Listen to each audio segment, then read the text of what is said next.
Julien avait 18 ans quand il est parti en avril dernier. Des signes annonciateurs, on a compris a posteriori qu'on en avait eu, à savoir des vomissements.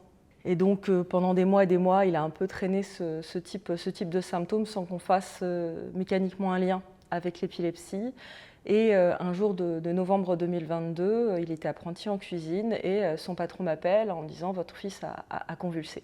Et là, ça a été un peu la déflagration dans ma vie, dans la mesure où son papa était déjà décédé fin 2006, des suites d'une crise d'épilepsie. Donc ça a été réellement un grand choc.